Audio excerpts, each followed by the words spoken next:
Bien, arrancamos entonces. Bien.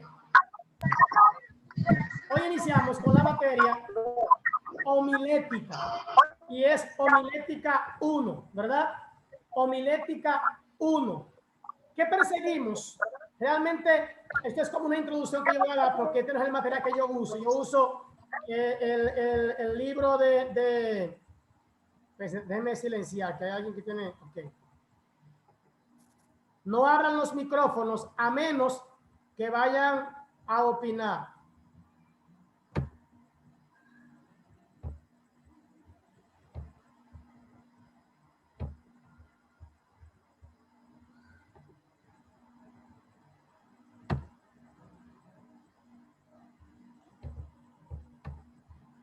Bien, el Yasmín no quiere desactivarse.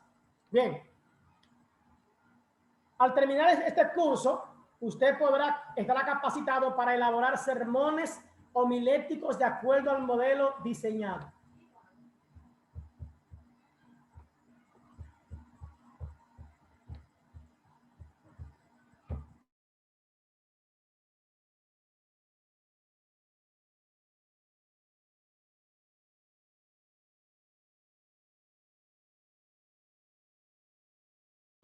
Disculpe, mira que había alguien aquí. Bien. Debemos empezar diciendo cuál es la definición de homilética. La definición de homilética. ¿Alguien sabe lo que es la homilética? Que no sea José Miguel. Homilética. ¿Alguien tiene alguna noción de lo que es la homilética? Amén, Pastor Elías. Bueno, es conocido como el arte de la predicación. Amén. O de preparar el mensaje para la exposición. Amén. Amén. Así mismo es. ¿Alguien más? Amén, amén. Amén. Amén. Yo entiendo por homilética que es la capacidad que uno aprende para poder elaborar un sermón de una forma adecuada y en el orden que debe de ser para que sea exacto. Amén. Amén. Exacto. La homilética es la disciplina que estudia cómo preparar y presentar sermones con éxito. Como dijo también lo demás, el pastor Elías, es un arte. A mí me gusta más esa definición, que la homilética es un arte. Es un arte. O sea, tú tienes que estar en la capacidad de que ese arte se haga bien. Que los que estén a tu alrededor, cuando vean el arte, en este caso de la predicación, se queden admirados, que le agrade, que le llegue, que le toque, que tú puedas llegarle a la gente. Entonces, no todo el mundo podrá predicar, pero de aquí podrán salir maestros, podrán salir conferencistas, podrán salir charlistas. Los que ya lo están haciendo, lo que esperamos es que se perfeccionen, ¿verdad? Que perfeccionen este arte de predicar, ¿verdad? ¿Qué es la predicación entonces? Es la manifestación de la palabra encarnada desde la palabra escrita y por medio de la palabra hablada. Esto es como un trabalengua, ¿verdad? Es la manifestación de la palabra encarnada desde la palabra escrita y por medio de la palabra hablada. En otras palabras, es la comunicación verbal de la verdad divina con el fin de persuadir. Escuche bien. Es la comunicación verbal a través de un ser humano, pero es de la verdad divina, con el fin de persuadir. ¿A quién? A mis oyentes. Y después vamos a hablar de los oyentes. Entonces, una de las cosas que siempre trato de puntualizar es que el predicador es un instrumento de Dios. Es el instrumento que Dios ha de utilizar y tiene que verse como esto, como el instrumento de Dios. Entonces, un instrumento, por bonito que sea, un instrumento, por grande, no importa lo que sea el instrumento o qué instrumento sea, si no tiene al maestro para que lo toque o le saque la música, entonces simplemente es el instrumento. Pero el maestro es el que sabe sacarle la música que va a llegar a aquellos que han de oír. Entonces, ¿qué es lo que ha estado pasando? Que el instrumento se ha creído el mismo músico también y el maestro. Entonces, muchos predicadores están dejando a Dios de un lado. Muchos predicadores están ellos tomando la posición, perdón, y están hablando solos en el púlpito. Están enseñando solos a la iglesia y se han olvidado que lo que va a transformar las vidas no es solo lo que ellos hablen, es si lo que ellos hablan o si lo que ellos comunican verbalmente es la verdad divina. O sea, es la palabra de Dios. Hay mucha gente hablando muy lindo en los púlpitos. Hay mucha gente hablando muchísima Biblia, pero no significa que porque hablen la Biblia están hablando palabra de Dios. No sé si me voy a entender. Hay gente que te cita la Biblia completa. Hay gente que te habla de textos bíblicos sin ningún problema, pero nada de eso es lo que Dios quiere que se le hable al pueblo. Entonces, ¿cómo yo sé, pastor? ¿Cómo yo entiendo lo que Dios quiere decir? Y cuando esa palabra de Dios en mi boca, en el momento que yo predico, se convierte en la verdad divina con el fin de persuadir. Número uno, cuando antes de yo empezar a preparar un sermón, entiendo que el dador de ese sermón es Dios. Y que por lo tanto, lo primero que yo debo hacer es buscar la voluntad de Dios para hablar esa verdad divina. Y esto tiene que ser en oración, hermano. Lo primero que debo hacer es buscar la voluntad de Dios. Número dos, es tener una dependencia total del Espíritu Santo de Dios. ¿Qué es lo que nos dice el Señor Jesucristo? Que el Espíritu Santo, el Consolador, a quien Él enviaría, Él nos diría lo que Cristo dijo y aún cosas mayores, porque Cristo iba al Padre. Entonces, el que puede de verdad decirme, ahora voy a hacer un aclarando aquí, hermano, y espero no chocar. No significa eso que el Espíritu Santo me va a soplar la palabra cuando yo esté subido en el púlpito. Cuidado con eso, hermano, porque estamos jugando con la inteligencia de las personas que nos están escuchando. Estamos jugando con la sapiencia y con el conocimiento de quienes se sientan en una silla o en un banco a atender lo que Dios ha de decir. Y muchos predicadores están esperando que Dios le traiga el rema en el púlpito y hasta se atreven a decir, yo no traje nada, pero lo que Dios ponga en mi corazón, eso voy a hablar. Hermano, modestia y aparte, pero yo creo que eso es una irreverencia, eso es una falta de respeto a los que están ahí sentados, es una falta de respeto a la palabra de Dios, y eso es, yo creo que casi ni siquiera conocer de Dios, salvo que en un momento dado no hayamos buscado la voluntad de Dios. Escuche bien, porque a mí me ha pasado que en un momento dado yo he preparado un sermón pensando yo que eso es lo que la iglesia necesita, pensando yo que es lo que debo predicar, pero Dios tenía otra cosa. Pero eso es en un caso extremo, hermano. Cuando yo durante la semana entera no quise oír la voz de Dios, no quise poner en las manos de Dios el sermón o la predicación del domingo o del día que sea, y yo la preparo en mi voluntad y fuera de la voluntad de Dios. He ahí cuando entonces, momentos antes de yo subir al púlpito, Dios puede decirme, eso no es lo que yo quiero, tienes que hablar de este tema. Y entonces, y solo entonces se puede cambiar. Pero esto no va a ser una rutina, mi hermano. Ni debe ser una rutina, ni puede ser una rutina. Cada vez que alguien se para en el púlpito y dice, yo no tengo nada, pero lo que Dios ponga yo voy a hablar, inmediatamente ya yo me cierro, hermano.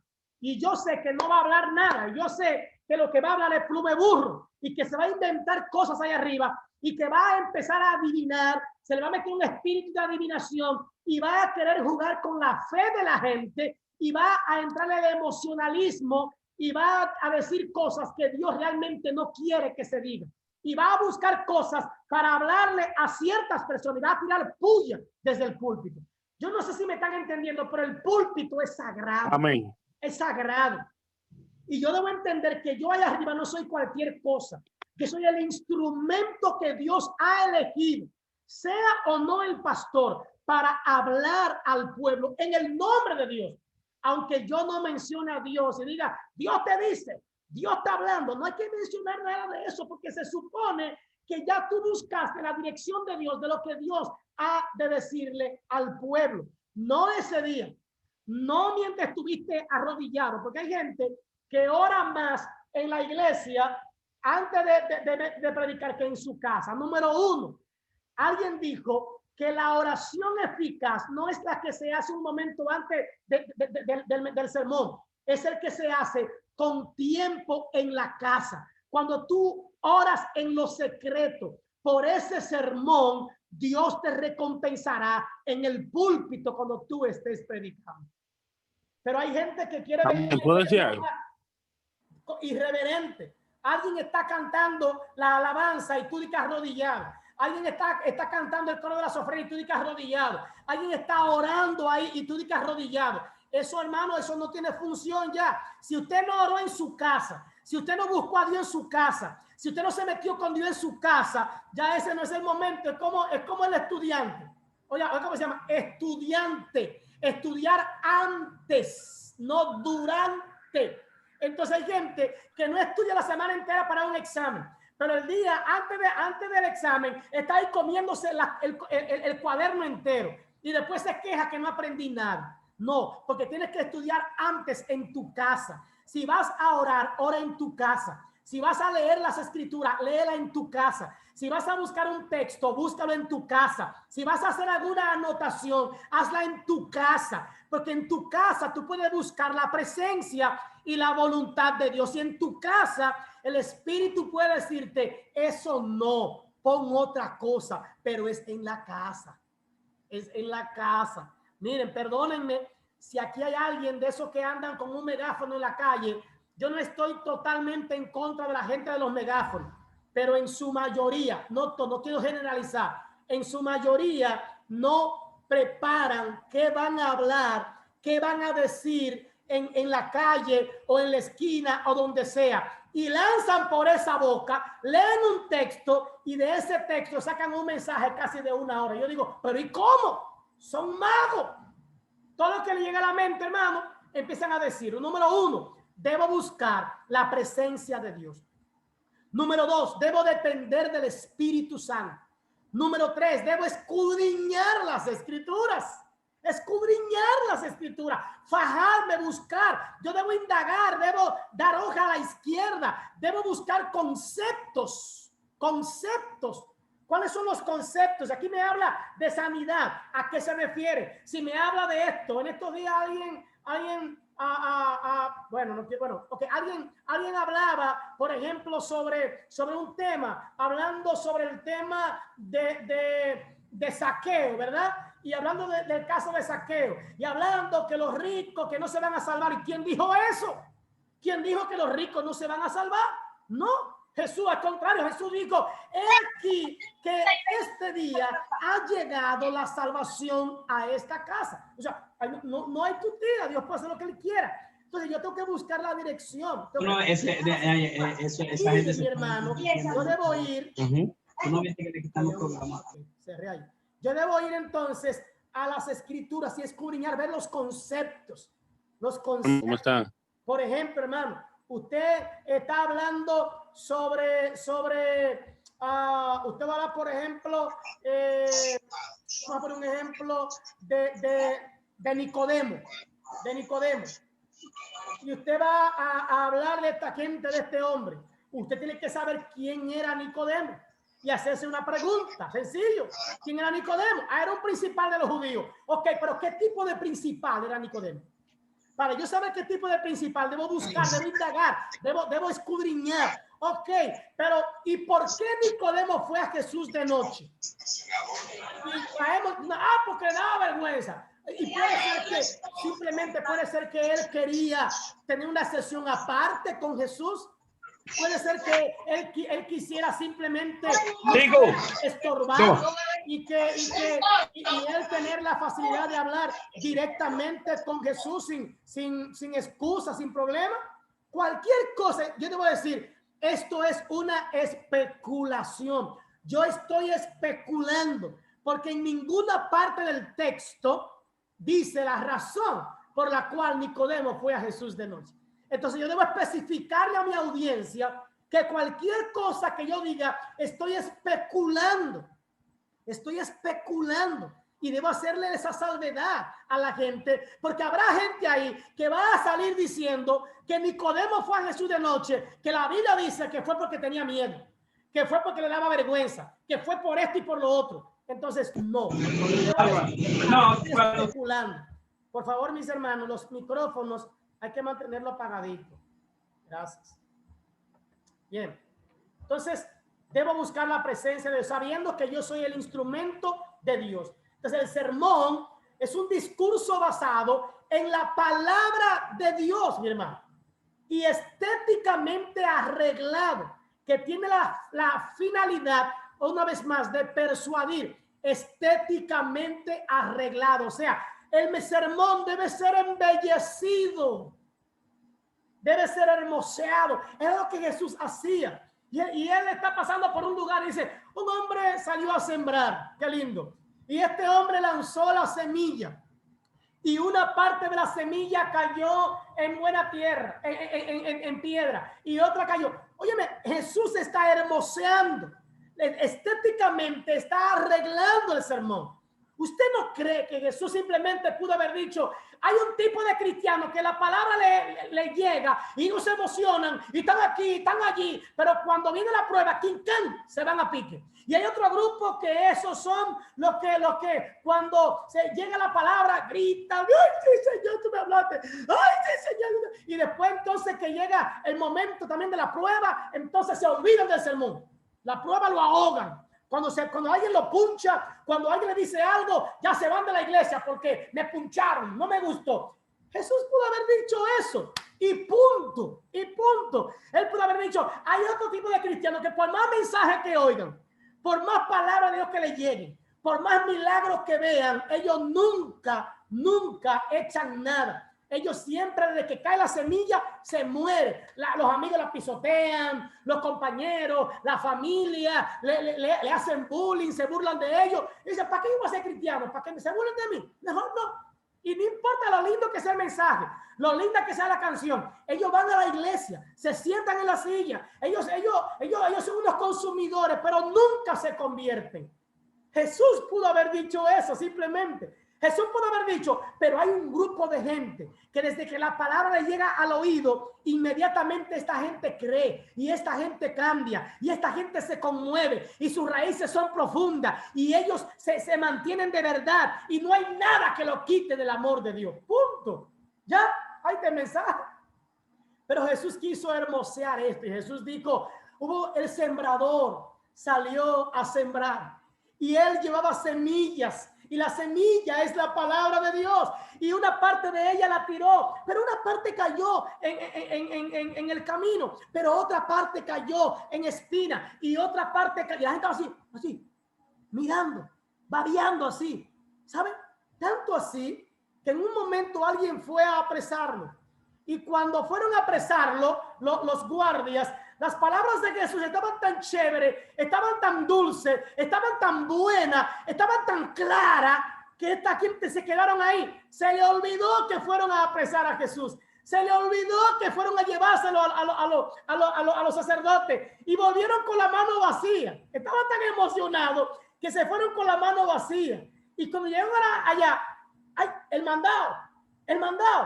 Es como a nosotros que nos mandan a un mandado y cuando volvemos nos mandan a comprar 5 cosas y nada más compramos 2 porque nos emocionamos en el camino con algo. Vivo, bueno, en el caso mío, yo me paraba a ver películas o a ver muñequitos por la persiana de algunas casas.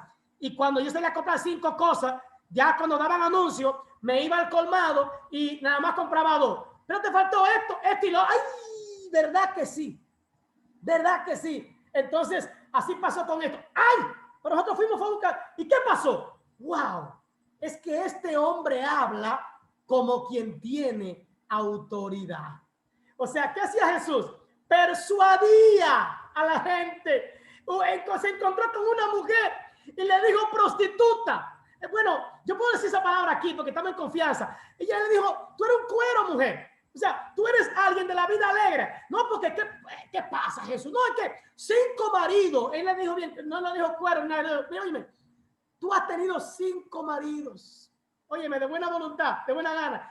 Has tenido 5 maridos. Y el que tiene ahora, ni tuyo es, mi hija. Y empezó a decirle palabras con dulzura. Y esta mujer, aunque le dijo prostituta, aunque le dijo que ella no servía para nada, aunque le dijo que ella era alguien, una ramera que andaba con hombre ajeno, esta mujer recibió el mensaje con agrado, con satisfacción y dijo, wow, tú se habla lindo, pero lo que tú hablas no solamente llega a mi oído, lo que tú hablas penetra el oído y entra en mi corazón. Y aunque me duele, aunque me molesta, aunque me hiere, pero yo no sé, pero como que tiene una dulzura, como que tiene una gracia y me gustó lo que tú me dijiste. Yo sé que tú me estás diciendo que soy una prostituta. Yo sé que tú me estás diciendo que yo estoy perdida totalmente. Yo sé que tú me estás diciendo que yo no sirvo para nada, pero eso me ha caído para reflexionar. Espérame aquí que vengo ahora. Y espantó la mula a la mujer. Y con gozo le dice, oye, me encontré uno que me dijo prostituta, pero de una manera diferente. Me encontré uno que me dijo que yo era una mujer que no servía para nada, pero me lo dijo de una manera diferente. Fue tan dulce, fue tan bueno, fue tan agradable, que yo entendí que este no era otro más que el Salvador, el Mesías, el enviado de Dios. ¡Wow! Y le habló a la gente. Esta mujer en un ratico se convirtió en la primera evangelista de Samaria y evangelizó, le llevó buenas noticias. Y esta gente dijeron, pero esta mujer de que uno le decía algo se ponía brava, pero esta mujer de que uno la miraba ya estaba, ¿qué es lo que tú quieres? ¿Tú quieres una galleta? Pero esta mujer ahora vino diferente. Este hombre le habló y ella cambió. El rostro es distinto. Su forma de hablar es diferente. Es más, ella nos está invitando y no a nada malo. Nos está invitando a conocer a este hombre. Y con esta gente llegaron allá, dice la Biblia, que le dijeron mujer. Van donde ella otra vez. Escuche bien. Ellos no se olvidan de ella. Le dicen mujer. Ya no creemos porque le creyeron. Ya no creemos solo por lo que tú nos dices. Ahora estamos creyendo por lo que hemos visto y por lo que hemos oído. Este hombre es el Mesías. ¡Wow! ¡Qué maravilloso! ¿Qué cambió el corazón de esta mujer? Un mensaje, claro, un mensaje estéticamente arreglado, bien cuidadito. Óyame, es como que usted se haga en la casa uno frito verde, ¿verdad? Con salami. Frito verde. Aquí parece un pájaro raro. Se apareció un pájaro raro aquí. Como que estaba un frito verde, era como una, pareciendo cucaracha, pero no era una cucaracha, era un escarabajo. ¿Qué hacía ese pájaro aquí? Como que usted haga unos fritos verdes con salami, Y usted ponga esos fritos verdes, lo tire ahí y le ponga 4 ruedas de salami. Mire, eso, en serio. Usted agarra los mismos fritos verdes y las mismas 4 ruedas de salami. Y usted pone los fritos así, mire, bien acotejadito. Y el salami lo pone por ahí. Y después entonces le pone, y dice, por aquí falta algo. Un aguacatico, un chin de aguacate al lado. Y le pone un juguito. Y lo pone en una bandejita. Y lo lleva, óyeme. Es casi lo mismo, hermano. Pero usted le puso una gracia a eso. Y después dijo, toma, mi amor. Eso lo hice especial para ti. Oye. Eso, antes de caer en la barriga, ya estamos felices y contentos. Gracias, mi amor. Gracias. Entonces, es el mismo discurso, pero de la palabra de Dios, pero estéticamente arreglado, que tiene la finalidad siempre de persuadir. Yo digo, El mensaje tenemos que venderlo, hermano. Tenemos que hacernos como agentes vendedores. Y cuando digo venderlo, no es que cobremos por él. Cuidado, no es que cobremos, hermano. Es que sepamos presentárselo a la gente de tal manera que la gente lo crea y que la gente lo entienda. Lo entienda. Es mejor hablar 3 palabras en español que 40 palabras en hebreo o en griego. Hay predicadores y maestros que hablan más griego y más hebreo en el púlpito. Ahora hay un Yeshua Yamashiach. En serio, de verdad, en serio. Y que ya es Yahweh, que si yo qué cosa. Andan unos tigres ahí hablando hebreo a 2 manos, hermano. Pero el pueblo está vacío, no entienden nada. Y ahora es que, entonces yo digo, ¿y qué rebú es? Que ahora hablando en hebreo y qué sé yo qué. No, dime que es Jesús. Dime que es Jesús, Jesucristo y punto. Que eso de Yeshua, qué sé yo, Yamasía, qué sé yo. Señor, reprenda al diablo, tanta lengua que hablan. Háblame en español. Añade, póngalo bonito, pero dime la verdad, aunque me duela. Yo recuerdo que un día yo fui a predicar en una iglesia que yo fui miembro. Y yo predicaba mucho ahí cuando yo era miembro. Y bueno, Yasmín está ahí, que me conoce como predicador. Y Diana, mi hermana. Y yo terminé de predicar y me dice un hermano y que, wow, usted no cambia. Digo, ¿por qué? Es que usted que lo que le pone así como limón así a la herida. Usted le echa limón puro así a la herida. Le dije, ¿te picó? Sí. ¿Te dolió? Sí. Le dije, pues gloria a Dios porque el mensaje llegó. Si no te duele ni pica, no sana. Y con esto no digo que estemos hiriendo, hermano, al pueblo. Estoy diciendo que digamos que hablemos la verdad. Ahora, yo no puedo hablar mi verdad. No es mi verdad. Lo que yo debo aprender es a hablar la verdad de Dios. Amén, hermanos. Meles, dímelo, mi hermano. Te levantaste la mano. ¿Alguien levantó la mano? ¿No? Si alguien levantó la mano, abre el micrófono y puede hablar. ¿Nadie? Pues que siga el entierro. Entonces, amén. ¿Alguien iba a hablar? A ver. Amén. Sí, puede. Sí, para antes de pasar a la otra parte, poner un puntico ahí en que, por ejemplo, para uno dar un buen sermón, tiene que tener buena conexión con Dios, porque hay gente que entiende que dar un buen sermón es decir un montón de palabras bonitas. Pero ya si usted sabe que va a dar un sermón el domingo y se lo avisan desde ahora, y usted se pone en conexión con Dios, Dios a usted, con solo decirle de qué se trata el sermón y de qué usted va a hablar, es suficiente, porque de ahí en adelante es que uno tiene que prepararse para seguir los pasos de lo que estamos dando, de la homilética. Usted, si Dios le dice, bueno, háblale a la gente que son como Saqueo, y ahí usted busca la historia de Saqueo, quién fue Saqueo y qué pasó sucesivamente y de dónde viene todo, y aprende más y puede enseñar lo que ya usted sabe, no lo que usted está leyendo solamente. Amén. Amén, gracias. Hay algunos que no me están escuchando. Yo no sé qué pasa. Puede ser su internet porque los demás me están escuchando. Hay algunos que no me oyen. Amén. Bien, gracias, hermano. Gracias, Mike. Excelente. Es verdad, hermano. Nosotros debemos tener en cuenta eso. Número uno, yo soy el instrumento de Dios, hermano, para hablar al pueblo. Debo tener cuidado y exactamente es así. A menos que sea una emergencia, usted debe prepararse con tiempo. Pero hay un momento en que se presenta una emergencia. A mí me han usado así. Yo estoy arrodillado o llego a una iglesia y me dicen, usted puede predicar, hermano. Pero un pastor siempre tiene un mensaje debajo de la manga, siempre.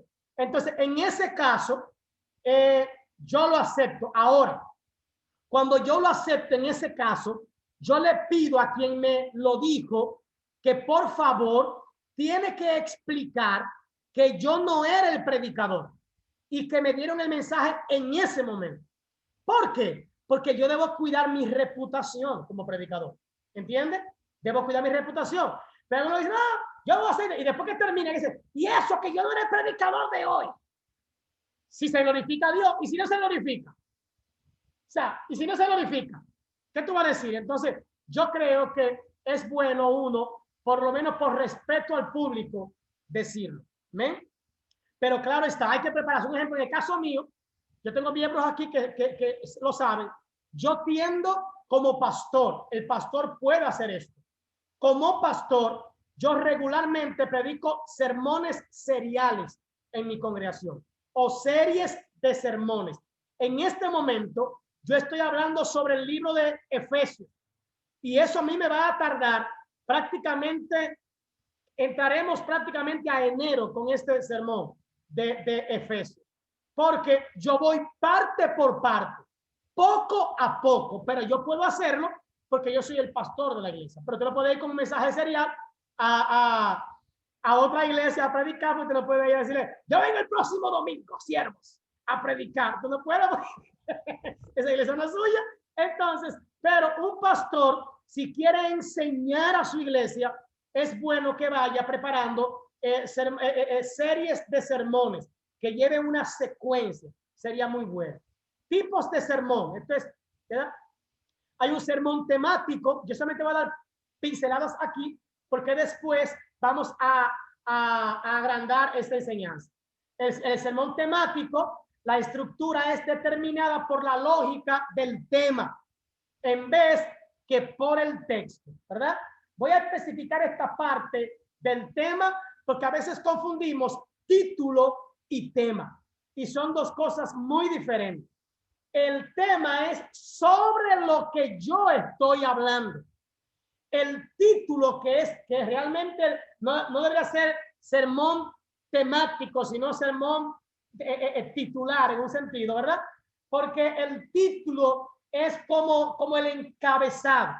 Entonces, el sermón temático es de lo que yo voy a hablar. Por ejemplo, yo voy a hablar sobre la fe, ¿verdad? Pero hay que saber algo. El tema de la fe es un tema muy general, por así decirlo, porque hay mucho de dónde abarcar, de dónde tomar.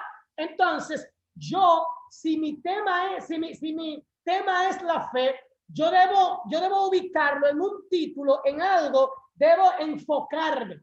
Por ejemplo, yo puedo hablar de la fe como la fe salvadora. Yo puedo hablar de la fe como una fe sacrificial. Yo puedo, por ejemplo, la fe sacrificial o la fe sin amor no vale o la fe sin obra es muerte.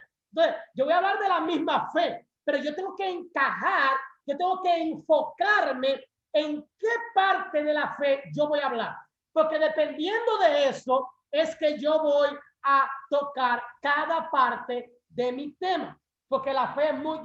en este mensaje yo voy a hablar de la fe. Ajá. ¿Y qué tú vas a hablar de la fe? O sea, es demasiado amplio, Yo debo enfocarme y determinar. Yo debo determinar qué parte de la fe yo quiero tocar. Por ejemplo, voy a hablar de la salvación. Es otro tema muy general, hermano. Son temas doctrinales, pero muy generales. Entonces, ¿qué tú vas a hablar de la salvación? Por ejemplo, yo voy a hablar de la salvación por gracia. O yo voy a hablar de la salvación en Cristo. O yo voy a hablar de la salvación para los hijos de Dios. Entonces yo debo también especificar qué parte de la salvación yo voy a hablar. O pastor, yo quiero hablar de el cielo. Ok, ¿qué tú hablas del cielo? Porque la palabra cielo tiene mucho de donde uno saca. ¿De cuál cielo tú vas a hablar? ¿Del cielo que ven nuestros ojos? ¿Tú vas a hablar del cielo como la morada de Dios? ¿Tú vas a hablar del cielo como el firmamento? ¿Tú vas a hablar del cielo como la parte azul que vemos? ¿Entiendes eso, hermano? Entonces, yo debo delimitar mi tema. Yo debo saber qué parte yo voy a enfocar para yo estar claro y no andar rodando en mi sermón o en mi mensaje. Entonces, en este tema, la estructura es determinada por la lógica del tema en vez del texto. Utiliza varios pasajes para apoyar la idea. Por ejemplo, yo quiero hablar sobre las pruebas. las pruebas. Y yo pongo como título, las pruebas te hacen fuerte, ¿verdad? Las pruebas te hacen fuerte. Entonces, yo voy a buscar textos que hablen de la prueba. En el mensaje temático, yo puedo abarcar varios textos que hablen acerca de la prueba y que afirmen que la prueba me da fuerza.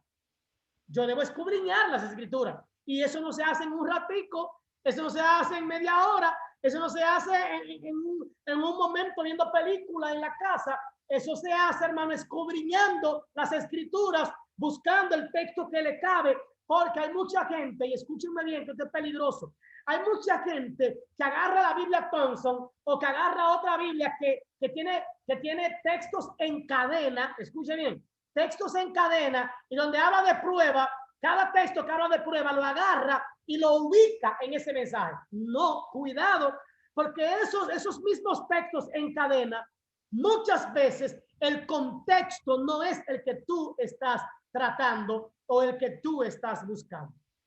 Entonces, si el contexto está fuera de lo que tú estás hablando, entonces el oyente se va a perder mientras tú estás hablando. Amén. Entonces, aunque utilicemos varios pasajes para apoyar la idea de mi tema, yo debo tener en cuenta de que no debo hacerlo a la ligera.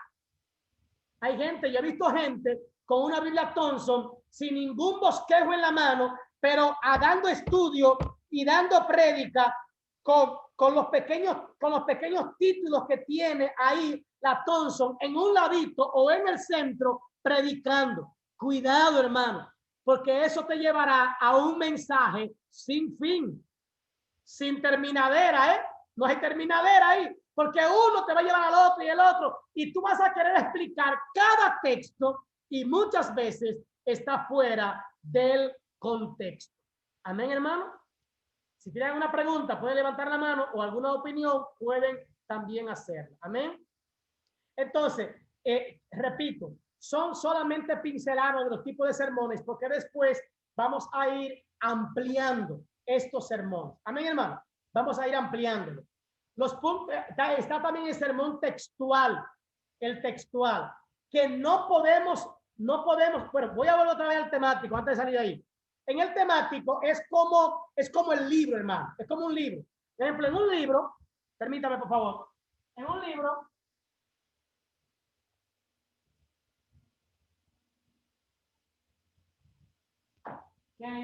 un libro aquí en mi, ok. Usted tiene un libro aquí, ¿verdad? Tiene un libro, ¿verdad? Entonces, este libro tiene un título aquí delante, que es el que identifica el libro. Y usted ha oído que dependiendo de la portada, usted va muchas veces a juzgar, aunque dice, no juzgue un libro nunca por su portada, pero es seguro que usted va a ir al título del libro, a cómo se llama el libro. Por ejemplo, se llama Cura para la Vida Común. Encuentre su lugar, de Max Lucado. Entonces, usted tiene que ir a esa parte. Y si eso le llama la atención, entonces usted va a abrir lo demás. Entonces, en el título, la gente tiene que quedar impregnada en su sermón. Hay que buscar un título o que en base al tema que llame la atención, pero no uno escandaloso que usted después no pueda manejar. Amén. Bien, entonces hay un sermón textual que los puntos principales de este sermón, ¿verdad?, de la estructura provienen de un pasaje. Escuche bien, de un pasaje, pero los subpuntos y demás ideas vienen de otros pasajes. Usted puede utilizar otros pasajes. Se utiliza el pasaje principal, pero se apoya fuertemente en otros pasajes para el desarrollo del sermón. Por ejemplo, yo voy a hablar sobre el verdadero camino. Ese es mi título. Y mi sermón es un sermón textual, ¿verdad? Un sermón textual. Y yo voy a utilizar como texto, voy a utilizar San Juan capítulo 14, versículo 6, ¿verdad? ¿Verdad? ¿Qué dice? Yo soy el camino, la verdad y la vida. Nadie viene al Padre si no es por mí. ¿Quién es el camino ahí? Jesucristo. Y yo puedo presentar a Cristo como el camino. Ahora, yo también puedo utilizar otro texto que utilice la palabra camino. Y le voy a decir, hay mucha gente que está siguiendo caminos diferentes. Hay mucha gente que está siguiendo caminos torcidos. Hay mucha gente que dice que todos los caminos conducen a Dios y que ellos oyen a cualquier gente predicando la palabra. Yo hago a todo el mundo porque total, todo me llevan a Dios. Todo me llevan a Dios. No, espérate. La Biblia dice que Jesús es el camino que me lleva hasta Dios. Pero ¿qué dice la Biblia? Hay en Proverbios capítulo 14, versículo 12. Hay caminos que al hombre le parecen derechos, pero su fin es camino de muerte. ¿Verdad? Es camino de muerte. El camino que es Cristo. Él no dice, yo soy el camino, pero también este camino me conduce a la vida y a la vida eterna. Pero la gente prefiere caminar por el camino de la muerte. ¿Qué me da este camino? Y yo empiezo a hablar de eso. Me centralizo a lo mejor en Proverbios capítulo 14, versículo 12, pero mi texto base es San Juan capítulo 14, versículo 6. Y yo volveré en algún momento a mi texto, pero yo puedo utilizar este texto y otros textos que me hablen de camino, pero al final yo volveré otra vez a mi texto base para centralizar mi sermón y dejar la verdad de Dios, de que Cristo Jesús es el único camino. Pero esto está bien organizado, estéticamente, cuando hablo de estéticamente organizado, y aquí quiero puntualizar, es que está preparado en una hoja. No importa que sea a mano, no importa que sea a lápiz, no importa que sea a lapicero, no importa que sea a computadora o con una máquina de escribir. El asunto es que tanto yo como cualquiera que se encuentre con este sermón, con este bosquejo, tenga la capacidad de entender lo que ahí dice, por qué lo dice y cuál es la enseñanza que quiere dejar. ¿Me entienden, hermano? Yo no sé si le ha pasado a algún pastor lo que están aquí, pero yo he predicado en iglesias y he llevado mi bosquejo y yo he terminado de predicar y ha habido gente que ha quedado tocada y que me ha dicho, pastor, ¿usted puede regalarme su bosquejo, por favor? ¿Sí? Pero hay otros que mientras yo voy predicando, ellos van tomando apuntes en orden, van tomando apuntes. Déjeme, le voy a dar un tip en este momento. Oiga bien, abra sus ojos. Le voy a decir, como dijo Jesús, de cierto te digo, que si tú estás en un sermón y hay gente que está tomando apuntes, si tú lo ves que está tomando apuntes, y esa gente dejó de tomar apuntes, no revises al que está tomando apuntes. Revisa si lo que tú estás diciendo está siguiendo el hilo o el orden que tú debes llevar para que la gente te siga. No sé si me están entendiendo. Si él se dejó de tomar apuntes, significa una de dos cosas. Número uno, lo que tú estás diciendo no le está llegando. O número dos, tú hace rato que te saliste del sermón y él o ella perdió el hilo y no ha podido encontrarlo de ninguna manera. Y por cualquiera de las dos razones tienes que examinar. Si perdió el interés de oírte y escribir, hay un problema. Y si perdió el hilo del sermón, hay un problema. Entonces, si alguien está tomando apuntes, significa que está preparando algo y que Dios te está hablando y que algo está pasando en su corazón o que es muy organizado. Y ya sea por cualquiera de las dos razones, si deja de escribir, algo malo sucedió en el momento. Sí, hermano. Entonces, ¿quién tiene que revisar a quién? ¿Yo tengo que revisar a los que están escribiendo o tengo que revisarme yo? Tengo que revisarme yo. Quiero testificarle algo real de mi vida. Yo empecé predicando sin bosquejo y Dios me usaba. Porque yo no quiero tampoco dejar de decir que Dios no nos usa. Dios me usaba de una manera sobrenatural.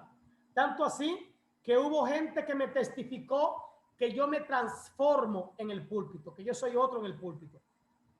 Últimamente no mucha gente me lo ha dicho, no sé por qué, pero pasaba eso. Yo me transformaba en el púlpito y Dios hablaba, pero hablaba y habían palabras que no eran de Dios, sino que eran mías. Pero yo no era lo suficientemente sabio para decir, esto es mío, como dijo Pablo, esto lo digo yo, no lo dice el Señor, ¿verdad? O estas son las palabras de fulano y yo no me las atribuía. ¿Entiende eso? Ahora yo entiendo que cuando yo voy a dar una cita en un sermón, yo debo mencionar de quién es esa cita, para que cuando mi oyente lo escuche otra vez en algún lugar, no diga, ah, pero el pastor lo dijo como de él. Yo creía que esas eran palabras del pastor, pero ve, ese ladronazo, esto fue una cita de fulano. No, yo debo decir, cito, o estas son para, o mencionar el autor, porque esto va a llevar a dos cosas. Número uno, va a llevar a que la gente sepa que esa no es mi frase y que yo escudriñé, que yo busqué, que yo me preparé, que yo indagué y que ellos son tan especiales para mí que yo me preparé para dar una palabra fresca de parte de ellos. Número dos, va también a hacerle entender a ellos que yo simplemente no me estoy robando la idea de otro, sino que yo estoy dándole el honor a quien honor merece. Sí, el derecho a autor, hermano. Amén, otra cosita. En un púlpito. ¿Alguien quiere decir algo? Otra cosita. Amén. Sí. Amén. Diga otra cosita. Yo otra vez. Sí, no hay problema. Bien. Por ejemplo, cuando uno está dando un sermón y uno va a utilizar una historia, ya sea de la historia de Albert, o historias que son extraordinarias, que quizá que lo que son es historia, sí. Uno tiene que aclarar y decir eso mismo, que son historias, que es una historia, ya que, por ejemplo, yo he visto mucha gente en púlpito que hace lo siguiente: te cuento una historia que usted sabe por la magnitud de la historia que es algo que no pasó, que es simplemente una moraleja para dar una enseñanza, sí. Y dice incluso, no, yo conocí una persona. Eso es mentira. Entonces, si hay oyentes que son un ching inteligentes, dejan de prestarte atención y dicen, caramba, pero este tipo no viene de Dios, porque si me dice que vio eso, cuando eso es algo que es imposible que pase. Y eso yo tengo tiempo escuchándolo en las historias de Albert o escuchando las historias por ahí. Exactamente. Entonces, me está mintiendo. Sí. Amén. Sí, amén. Excelente, es así. Hermanos, a mí me pasó algo y no me da vergüenza decirlo. Yo recuerdo que un día yo iba a hablar sobre la manera de uno cambiar, era como de restaurarse, de la restauración de uno, ¿verdad? Cómo tú puedes restaurarte y sacar lo viejo y traer lo bueno. Yo recuerdo que aquí en mi iglesia yo prediqué sobre el águila real y yo encontré en Google que el águila real, ella se sube en una montaña alta y empieza a darse picotazo contra las piedras y que se le rompe el pico sangrando y que se queda sin pico y que después empieza a dar con las alas en las rocas y también se le van todas las plumas y que también empieza a darle a las rocas con las uñas y que también se le van todas las uñas y que pasaron ya cuando está vieja, ¿verdad? Y que después que ya todo esto pasa, dura un tiempo allá arriba en las alturas y después le nacen nuevas uñas, le nacen nuevo pico, le nacen nuevas alas y cuando sale está nuevecita y que la gente dice, pero esta es una nueva, la otra se murió y esta es nueva. Hermano, yo lo dije como una verdad, como dice el hermano, porque yo había leído que era algo verdadero. Mi esposa, que es mi crítico por excelencia, cuando llegamos a la casa, me dijo, un norteamericano que estaba aquí, que escuchó el mensaje, me dijo, oh, linda historia, no sabía eso, pero yo no sé cómo él me lo está diciendo, ¿eh? El asunto es que cuando llegamos a mi casa, mi esposa me dice, ¿de dónde tú sacaste esa historia? Yo le dije, de Google. Me dijo, ¿y tú crees que eso es verdad? Me dijo, vámonos a la lógica. Eso fue calientico. Ella no me dejó ni descansar. Me dijo, vamos a ver, si el águila pierde el pico y dura tiempo, ¿con qué se alimenta? Número uno, todos esos meses se muere de hambre. Número 2, si el águila pierde las garras o las uñas y viene un depredador a atracarla, ¿con qué se defiende? Oye, yo estoy pensando, uy, es verdad. Número 3, me dijo, y si el águila está en una altura que regularmente hace mucho frío y pierde todas las plumas, ¿con qué se cubre para el frío? El frío la va a matar, porque de noche no habrá con qué cubrirse. Hermano, yo no encontré dónde poner la cara. Yo dije, si alguien pensó como la mujer mía, estoy frito. Estoy frito aquí. Me desacredité como predicador, porque como dijo el hermano, yo lo vi como válido y cierto. Y no dije que esto era una anécdota o que era un cuento. Ahora, en la siguiente semana ya no tenía a los gringos ahí, a los americanos, pero tenía mi congregación. Y yo tuve que decir, la semana pasada, yo hablé de esto, porque yo llevaba una serie de sermones. Yo dije esto y esto de tal ave, y quiero decir que no era una historia real. Yo me equivoqué, no era real, era ficticio. Y tuve que volver atrás y pedir excusa porque cualquiera salía diciendo la misma historia en otro sermón y entonces yo quedaría como un mentiroso. Amén. Entonces es bueno, gracias hermano, es bueno especificar cuando algo, pues Jesús les decía y les hizo una parábola y les dijo una parábola, o sea, se especificaba cuándo era parábola y cuándo no era una parábola. ¿Amén? Entonces es importante. Entonces el sermón textual también se llama así a un sermón basado en un solo versículo. Usted puede tomar un solo versículo y de ahí sacar su sermón textual también. ¿Amén? Bien. Hay un sermón expositivo que no lo vamos a tratar en esta clase porque esa es la homilética 2. Eso no lo estamos en esta clase, pero sí, a veces lo confunde la gente con el mensaje textual. No. El mensaje textual, yo utilizo un verso, yo utilizo un texto, yo utilizo texto de otro sitio para poder hacer mi mensaje textual, pero el expositivo es muy diferente.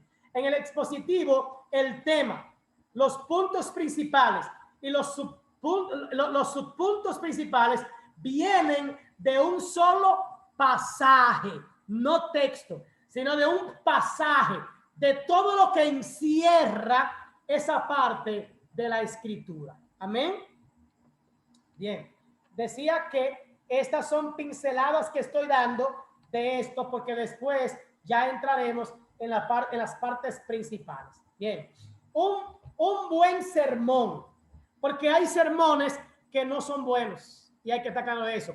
No todo lo que un predicador dice en el púlpito es palabra de Dios. Cuidado, cuidado, porque hay gente que todo lo que un predicador tira por la boca lo tiene como palabra de Dios. Miren, quiero aconsejarle a los predicadores, a los maestros de niños, de jóvenes, de dama y caballero, de adultos, a los conferencistas, cuidado, cuidado. Tengan mucho cuidado, ¿verdad? Cuando ustedes se paran a un púlpito, deben tener cuidado. Recuerden, son el instrumento de Dios y la gente que está ahí quiere oír una palabra que venga de parte de Dios. Hay gente que prepara sermones para tirar puya. Nunca prepare un sermón pensando en fulano o en perencejo. Eso es un error garrafal, porque usted está irrespetando al grupo, a la mayoría, usted le está irrespetando. Si usted quiere decirle algo a una persona o a dos personas de la iglesia, lo que la Biblia dice es que debe llamarle de manera personal. Sí. Entonces, que pasan por ahí y el que viene allá para acá no lo tienen por frenar, imagina. El que viene allá para acá no tiene que oírnos a nosotros, así que ya le cerré que viene allá para acá. Bien, eso suele pasar, que el micrófono se abre. Entonces, cuidado con tirar puya desde el púlpito. Cuidado con hablarle a fulano. Fulanito está hablando embuste, voy a hablar de la mentira. No, hermano. El sermón es para el pueblo, para todos, hermano. Tú no puedes perder el tiempo hablando a una sola gente en la iglesia. Perdiste el tiempo, perdiste media hora, 25 minutos. Y no solamente tú, se la hiciste perder a la gente que vino a escuchar una palabra fresca de parte de Dios. Cuidado, no tire puya desde el púlpito, no le hable a una sola gente. El sermón es para una congregación. Y si esa congregación de 2 gente es para 2 gente, para 3, para 4, para 5, para 6, tienes que preparar tu sermón pensando en todo el que llegue a la congregación. Amén, hermanos. No, es que si el sermón es para uno, es más fácil que usted se lo den privado y salió de eso. Que no, que fácil no, que eso es lo que dice la Biblia.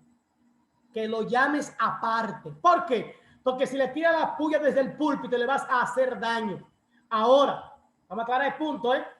Hay partes de ese sermón que le va a caer a fulano y le va a caer y le va a dar y le va a chocar y lo va a trallar. Y muchas veces se va a decir, eso fue a mí. Sí, fue a ti. Fue a ti. Porque no fue un sermón aéreo. Sí, si Dios te habló a ti, amén, gloria a Dios que te habló a ti. Hay otro que dirá, pero yo no estoy pasando por esa. Ahora, un sermón también puede ser de algo que te pasó en otro tiempo. Y que Dios te puede estar diciendo por qué te pasó y te aclara ahí por qué te pasó. Un sermón puede ser por algo que te está pasando. O un sermón puede ser por algo que te va a pasar. ¿Entienden eso, hermano? O sea, Dios me está diciendo con este sermón que lo que me pasó a mí el mes pasado fue por... fue por eso que me pasó. Lo que pasó en tal día. Ok, y ya te habló Dios. O estás pasando por algo, ¿verdad? Tú eres un mentiroso compulsivo, un habladorazo, y todo el mundo sabe que tú eres un hablador, pero el pastor no puede frenarse de decir en el púlpito, en un sermón que él preparó sobre la verdad, sobre Jesucristo, que es la verdad, ¿verdad? Entonces, y que esa verdad debe permanecer en nosotros, y el que no permanece en la verdad, entonces es hijo del diablo, porque el diablo es el padre de la mentira. Yo no puedo dejar de decir eso porque hay un hablador en la iglesia. Yo tengo que decirlo, ¿para qué? Para cuidar de que los demás hermanos no sean también mentirosos en la iglesia. Ahora, al mentiroso compulsivo le va a caer. Y ese mentiroso va a creer que fue una puya. No fue una puya. Eso fue directito, fue directo. Pero es la palabra de Dios. Si te quieres ir, pero yo no lo preparé para ti. Yo lo preparé para la iglesia. Y quizás a lo mejor usted ni pensó en el habladorazo que hay en la iglesia. Usted pensó en la iglesia como tal. Y usted quiso traer un mensaje porque vino de parte. Yo te digo, habla de la mentira. Habla del embute, habla de los habladores, habla de los chismosos, habla de esa gente. Tíralo en el nombre de Jesús. Y si el mentiroso se pone bravo, que se vaya. Porque tú no. Ahora, si lo hiciste por el mentiroso, si lo hiciste, esto es para que le caiga, es para que deje de hablar embute, se habla, no. Y se fue, esa sangre corre por tu cuenta. No sé si me estoy dando a entender, hermano, ¿eh? Si lo hiciste pensando en él y para tirarle desde el púlpito y se fue, esa sangre corre por tu cuenta. Pero si tú le avisaste sin maldad, sin malicia, y tú buscaste la dirección de Dios y Dios te dijo, habla de eso, y tú hablas lo que Dios te dijo, si se va, tú fuiste solamente un atalaya, y la sangre de ese, si muere mentiroso, correrá por su cuenta. ¿Me están entendiendo, hermano? Si se fue un ejemplo, voy a poner un ejemplo sencillo. Yo en estos días estaba predicando en la iglesia y yo hablaba sobre la dependencia del cristiano en Dios. Que mi presente está escondido en Dios y que mi futuro está escondido en Dios y que mi dependencia es del Señor y que Dios es el que ha de suplir mis necesidades. Y yo ahí dije que yo no puedo tener mi fe o mi esperanza en el loto o en la lotería, en un número. Y yo dije ahí que hay cristianos que todavía juegan la lotería, hermano. Y yo no hablé mentira. Casualidad de la vida. Había una hermana en la iglesia, ese día ella vino al culto y ella cada domingo, todos los días juega su número, vive cerca de mi casa y yo la veo. Y yo la veo. Créame, hermano, esa mujer ni en la mente mía estaba. Después que yo prediqué, me di cuenta que ella estaba ese día en la iglesia, porque ni siquiera viene mucho. A partir de ahí, no la he visto jamás y nunca en la iglesia. ¡Jamás! Ni ha venido por aquí. Yo no me preocupo. Perdóneme, hermano, yo no me preocupo por eso. Ni tampoco he ido a pedir, yo no tengo que ir a pedir perdón a ella. Número 1, yo no lo preparé para ella. Número 2, no lo dije por ella. Número 3, no le tiré puya. Yo estaba hablando de un tema específico. Si ella muere sin Cristo, su sangre corre por su cabeza. Mi parte fue enseñar una verdad, la verdad divina ahí. Y yo decía ese día que Dios no te va a dar el número, que Dios no es loco. Y yo me acuerdo que dije ese día que si Dios anda dando el número a los hermanos de la iglesia o a los impíos de la calle, entonces una de dos, o Dios está loco o yo soy malísimo. Porque si Dios da el número de la lotería o del loto, al primero que tiene que dárselo es a los pastores, porque son los ángeles de la iglesia. ¿Alguien dice amén? Claro, hermano, porque no puede ser que Dios esté haciendo rico a la gente, a los miembros, y al pastor lo deja así. No, si Dios da el número, que me lo dé, para que no me dé un numerito y que no, que me dé el loto completico, todos los números. Yo no sé cuántos son, pero tiene que dármelo todo. Y Dios sabe que si me saco el loto, hermano, óyeme, yo equipo a la iglesia, hasta guagua le compro a la iglesia. Pero Dios no me lo va a dar. Número 1, porque yo no lo juego. Y número 2, porque eso no es de Dios, es del diablo. No importa cuánta gente se saque, no importa cuán bien le vaya a fulano para ese Juan Mengano, no es de Dios. Y yo tengo que decirlo, hermano, en algún momento. Tengo que decirlo. Y mucho más si hay cristianos que lo juegan. Entonces, hermano, a veces tenemos... Ahora, claro, yo tengo que usar la palabra y repito, no por un hermano yo tengo que dar un mensaje. No, ahora, habrá momentos en que la verdad de Dios va a salir a la luz, quiera tú o no quieras, cuando tú te dejas dirigir por el Espíritu Santo. Y el hecho de que se vayan enojados no significa que el mensaje no era de Dios. No significa que el mensaje no era de Dios. ¿Entienden, hermano? Así es que eso es así. ¿Alguna pregunta hasta aquí? ¿Algún comentario? ¿Algún aporte? ¿Nada? Pues seguimos, hermano. Ustedes están muy callados hoy. ¿Qué pasa? Bien, un sermón no es solo declarar una verdad. ¿Por qué el siguiente mensaje no es un sermón? Vamos a ver. Esto no es un sermón porque dice, los muros de Babilonia, eso fue alguien que quiso preparar un sermón. Los muros de Babilonia medían 50 pies de alto y 80 de ancho. Eso era una verdad declarada, ¿eh? Una verdad declarada. ¿Okay? La herejía gnóstica en Colosas contenía elementos de hedonismo y ascetismo extremo. Esa es otra verdad. Es otra verdad. Eran helenistas.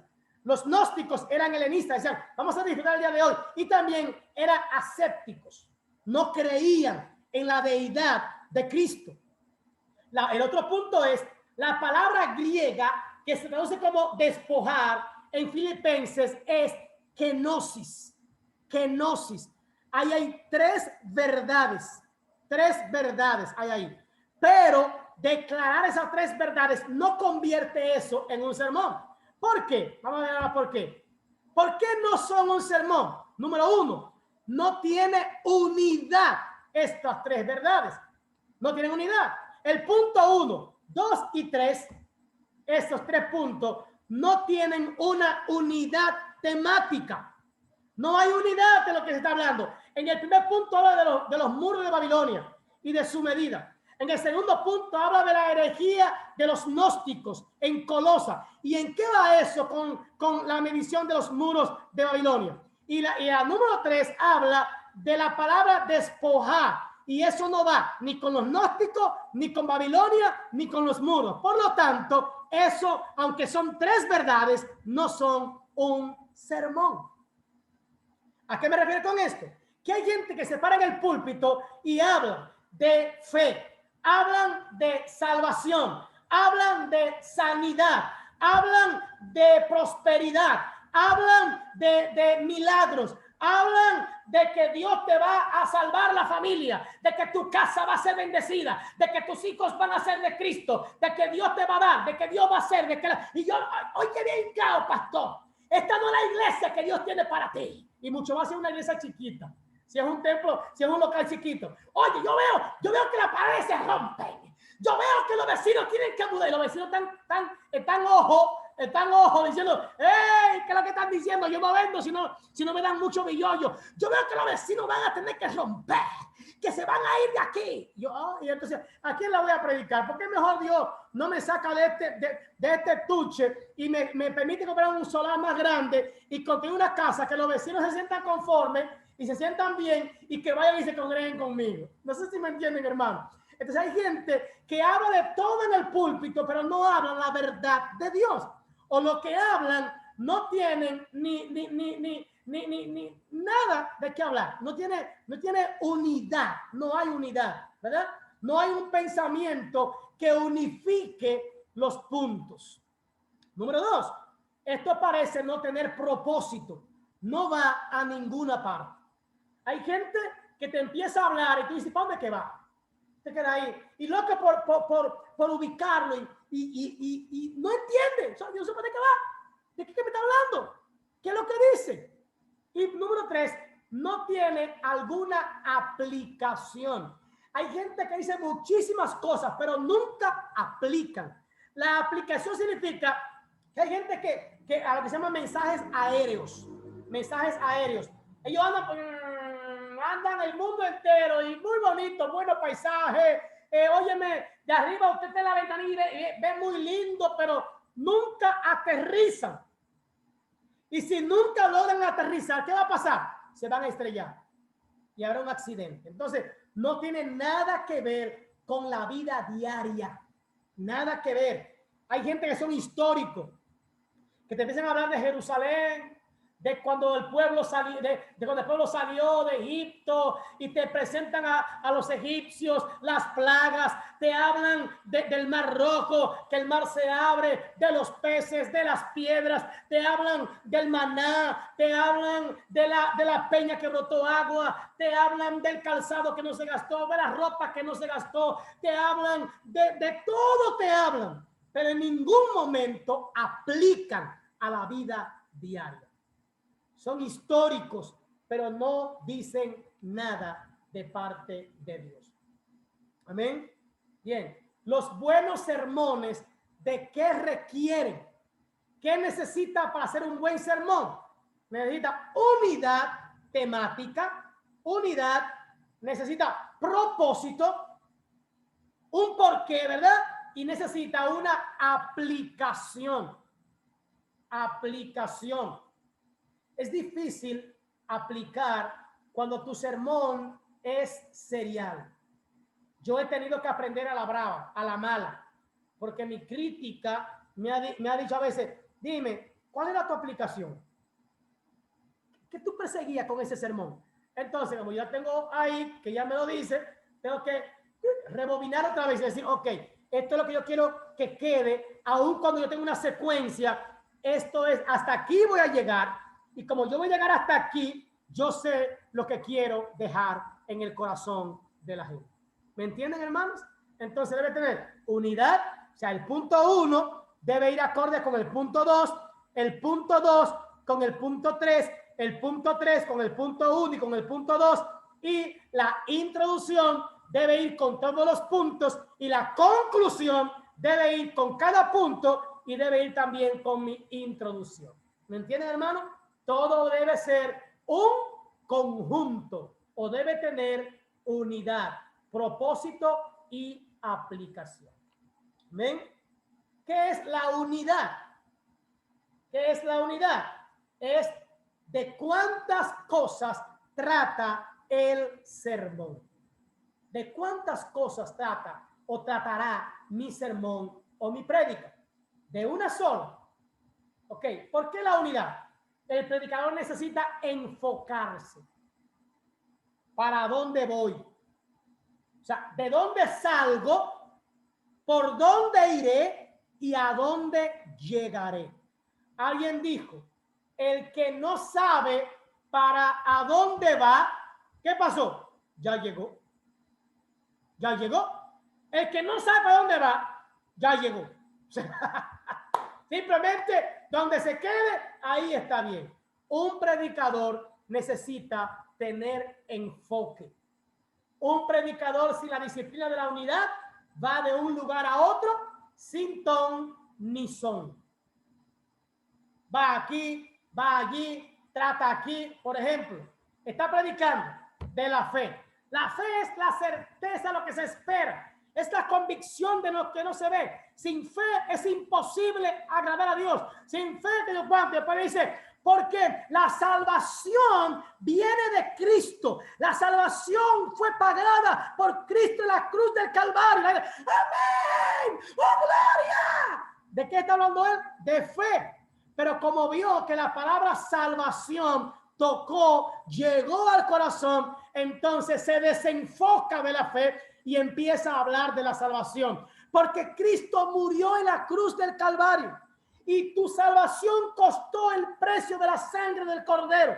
Y tu salvación costó que el Hijo de Dios descendiera del cielo para morir en una cruz. ¡Amén! ¡Oh, gloria! Y se van en gloria.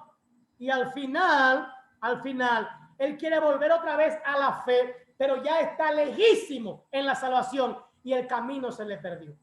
¿Pero por qué? Porque el emocionalismo del pueblo lo llevó a creer que esto era la palabra de Dios. Si oraste, si buscaste la dirección del Espíritu Santo, si te enfocaste, si buscaste a Dios y oíste su voz, aunque la gente no diga amén, aunque la gente no brinque, aunque la gente no se remenee, aunque la gente no diga una sola palabra, lo que tú llevaste fue palabra de Dios para el pueblo. Y muchas veces la gente está tan absorta en lo que tú estás diciendo que simplemente no le sale ni un amén. Pero no es porque tú me estés hablando palabra de Dios, hermano. Es porque la palabra de Dios los ha enmudecido. No pueden ni hablar. Entonces, no creamos que porque hay gente que tú dices, estamos aquí, amén. Y cada vez que nosotros hablamos, amén, y amén. O sea que los amenes de la gente, el gloria a Dios del que brinca mucho, lo brinco del que siempre brinca, no significa que estás hablando palabra de Dios. ¿Me entienden, hermano? Porque nosotros queremos mucho que la gente brinque, que la gente diga amén. Yo quiero más que la gente me atienda y me entienda, ¿verdad? A que la gente brinque, salte y patalee. Porque el que brinca, salta y patalea, a veces ni oye lo que estoy diciendo. Te dice, ¿cuántos se van para el infierno? ¡Amén! Porque no te están oyendo. No te están escuchando. Yo creo que tenemos que empezar, hermanos, a enseñar en la iglesia. A dejar una enseñanza más que a llevar a la gente a la emoción y a el remeneo. Eso no es malo, pero es mejor que la gente quede con palabra de Dios. Dime, ¿de qué habló el pastor? Oye, mi culto estaba buenísimo. Ahí había una gloria. Ahí había una unción fresca. Ahí había, oye, hasta en el zinc, en las esquinas. Tú le topabas la silla y había poder. Tú le topabas la gloria y había poder. Tú tocabas, ok. ¿Y de qué se habló? Yo no me acuerdo. ¿Cuál fue la palabra que Dios te dio hoy? No, yo no me acuerdo, pero había una unción fresca. Había un poder grande. Oye, yo no me podía ni sostener sobre mis pies. Yo estaba... Okay.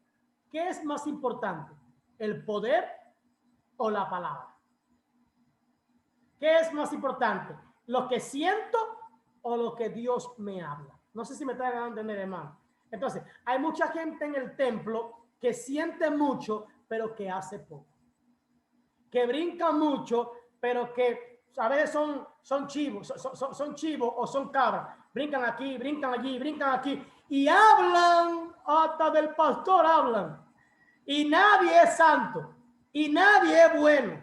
Y nadie canta bien. Y nadie. Entonces, de verdad, pero el que tiene palabra de Dios, el que oye la palabra, el que la interioriza, el que la saborea, hermano. Cuando viene el chismoso, dice, no, espérate, eso no es lo que dice la palabra. No, espérate, eso no fue lo que dijo el pastor. No, espérate, eso no fue lo que yo aprendí, porque lo aprendió. Entonces, El predicador debe enfocarse. ¿Qué es lo que quiero? ¿Que la gente se emocione o que la gente aprenda? ¿Que la gente brinque o que la gente llegue a interiorizar la palabra? Cuidado con eso. Un predicador sin la disciplina de la unidad va de un lugar a otro sin llegar a ningún lugar. La unidad puede parecer una atadura, pero en realidad libera al predicador de quedar atrapado. ¿En qué? En el emocionalismo, en una sola palabra, o en dar vuelta en una sola, en círculo. ¿Usted no ha visto gente que dan vuelta en círculo? En círculo. Entonces, pero no sale de ahí. ¿Qué? Pero no sale de ahí. Entonces, pero es porque no tienen un bosquejo, no te han organizado y por lo tanto van a dar vuelta. Y yo no sé usted, pero cuando yo veo un avión dando vuelta en círculo y el mismo avión, yo me asusto y empiezo a orar porque no hay razón lógica porque eso pase. Cuando yo veo un predicador dando vuelta y no aterriza, yo me asusto porque eso va para largo. Eso va para largo y no va a decir nada. Pastor Elías, dígamelo. Que es importante que nosotros los que predicamos podamos no solamente tener un bosquejo bien estructurado, sino aprender a estructurarnos mentalmente. Porque yo a veces no uso bosquejo, pero mi mente fue diseñada, no solamente porque estudié psicología organizacional, desde niño me enseñó mi madre a pensar de forma organizada. Entonces, cuando nosotros pensamos de forma organizada y leemos la palabra de Dios, aunque no tengamos un bosquejo en un momento y alguien nos dice predique, como estamos expuestos a la palabra de Dios, que no la leímos para predicar ni oramos, que eso es otra cosa que la iglesia tradicional le hace. Amén. Ora y busca a Dios y lee la Biblia cuando tiene que predicar. Exacto. Pero el que está lleno de Dios constantemente, orando, leyendo la Biblia y tiene un pensamiento estructurado, entonces le es fácil exponer la palabra, guiar al pueblo a un punto y bendecirlo y no perderse en el camino. Amén, así es, exactamente. Esa es la verdad, hermano. Esa es la gran amén, verdad. amén. Yo me he acostumbrado aunque yo soy igual que usted, yo trato de aprenderme porque yo lo estudio durante la semana entera. Yo lo preparo y en mi casa lo sigo leyendo y vuelvo y le busco y vuelvo otra vez y vuelvo otra vez y vuelvo. Y yo muchas de las cosas me sé, pero yo tengo una tablet y yo trato de llevar mi tablet por si acaso porque la mente es traicionera. Pero como usted dice, hay un momento en que te dan la prédica. Hay un momento en que tú no tienes el bosquejo ahí, ¿verdad? Y como usted dice, ya está organizado aquí, yo me lo sé, he predicado varias veces del mismo sermón y entonces es fácil. Y como usted dice, y de todas maneras llevo el hilo y está estructurado en mi mente. Pero hay que estudiarlo, hay que leerlo, hay que releerlo. Y me voy más lejos, hermano. Si tú puedes llegar más temprano a la iglesia y abrirlo y volverlo a ver, gloria a Dios por eso. Eso es bueno, porque significa que te estás preocupando por aquellos a quienes le vas a dar el alimento espiritual. Amén. ¿Alguien más iba a hablar? Amén, amén. Yo aquí. ¿Iba a hablar? Juan Carlos aquí. Amén. Una cosita también, que esto me gusta a mí decírselo siempre que puedo a personas que van a predicar y eso. Que siempre es bueno que usted sepa sobre qué usted va a predicar. Claro. Y que usted, por ejemplo, aprenda de lo que usted va a predicar y hable de lo que usted sabe. No, por ejemplo, de que usted lea y diga de lo que usted leyó, sino de lo que usted sabe. Sí. Porque es más fácil usted enseñar algo que usted sabe que usted ponerse a descifrar una cosa en conjunto con las demás personas que lo están escuchando. Así es. Yo creo que es más claro para usted poder explicar una cosa que usted domina y que usted maneja y no de que algo porque usted lo escuchó que usted no tiene manejo de ello. Así es. Amén. Alguien dijo, no me acuerdo si fue, no me acuerdo quién fue que lo dijo, no me acuerdo. Uno de estos predicadores, no sé si fue Spurgeon, si no me equivoco, dijo, si no eres capaz al leer un texto y predicar de ese texto, decirle a la gente más de lo que la gente puede ver en el texto, entonces no hiciste nada. Por ejemplo, yo le voy a hablar a la gente de San Juan 3:16. Yo no puedo hablar a la gente solamente de porque de tal manera amó Dios al mundo que ha dado a su Hijo unigénito para que todo aquel que en él cree no se pierda, mas tenga vida eterna. Yo no puedo decirle a la gente, Dios te amó, Dios te ama, tú eres importante para Dios, tú eres tan importante que Dios dio a su Hijo por ti en la cruz del Calvario, para que tú tengas salvación y vida eterna. Eso lo ve cualquiera en el texto. Eso lo ve cualquiera. Eso lo ve hasta el hijo mío, eso lo ve, hasta un impío puede hablar de eso. Ahora, cuando yo leo San Juan capítulo 3 completo, y yo veo que el capítulo entero habla sobre la salvación del ser humano, habla sobre qué hacer para ser salvo, habla y que ese porque de tal manera, y yo tengo que enfocarme a qué se refiere el Señor con decir porque de tal manera. ¿A qué se refiere ese de tal manera? ¿Qué encierra ese de tal manera? ¿Qué encierra esa parte? ¿Qué encierra? ¿Qué tan grande es el amor de Dios? Yo voy a expresarle la grandeza del amor de Dios. ¿Y de qué amor me habla a mí ahí? ¿Me habla del amor eros? ¿Me habla del amor filial? ¿O me habla del amor ágape que viene de Dios? ¿Cuál es el amor que Dios está reflejando en el capítulo 3, versículo 16 del libro de San Juan? ¿Verdad? ¿Qué significa el hecho de Cristo Jesús venir no solamente a morir? ¿Qué significa el hecho de Cristo humanarse para mi salvación? O sea, el versículo 16 no solamente implica la muerte de Cristo, implica a Dios humano, a Dios hecho hombre, a Dios padeciendo no solamente la muerte, padeciendo de todo lo que el ser humano padece en esta tierra. No solamente estamos hablando de la muerte de Cristo, estamos hablando de un Cristo que sabe por lo que pasan los seres humanos, a un Cristo que vino no solamente a morir por mí, sino a entenderme, a comprender lo que yo paso. El amor de Dios es tan grande que el creador se hizo igual que la creación. ¿Me están entendiendo, hermano? Yo tengo que irme más allá. Yo no puedo enfocarme nada más en lo que cualquiera puede ver en ese texto. Yo debo ampliar el texto. Yo debo ampliar los conceptos. Y yo debo llevar a la gente a que vea más allá de lo que está escrito sin salirme del contexto. Entonces, para eso, yo debo no leer el texto. Yo debo, lo que dice la palabra, debo escudriñar las escrituras. No voy a agarrar un texto cualquiera y empezar a explicarlo ahí, como dice el hermano, lo que yo creo. Esto no es lo que yo creo. Y ese es el problema ahora mismo de nuestras iglesias, hermano. Hay una caterva de gente, hay un grupo de gente diciendo lo que ellos creen del texto. No es lo que yo creo del texto, es lo que el texto dice en sí mismo. Amén. No es lo que yo digo del texto, es lo que el texto dice. Y para yo saber lo que el texto dice, yo debo escudriñar las escrituras. Y para escudriñar las escrituras, yo necesito herramientas obligatoriamente. Y de eso hablaremos la próxima semana. Bien, la próxima semana.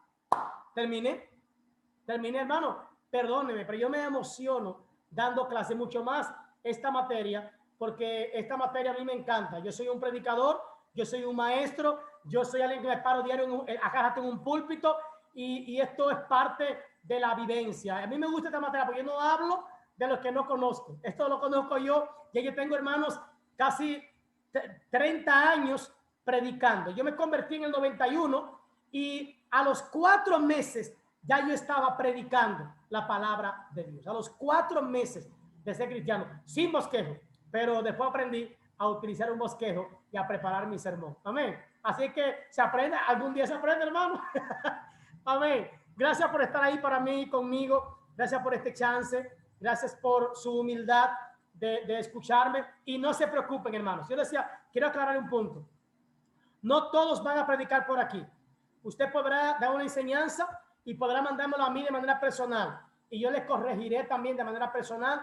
Yo no voy a llevar al público, ni tampoco quiero avergonzarle. Este es para aprender, este es para ayudarnos. Y las críticas, hermanos, nos las hacemos en el camino. y yo también pues trataré de que nos ayudemos y de enseñar. Amén. Bien, terminamos. Gracias por este tiempo. Vamos a orar para ser despedidos y animar a los que tuvieron que salir por alguna razón, animarles para que puedan escuchar y ver el video. Amén. Así ya ustedes saben, hermanos.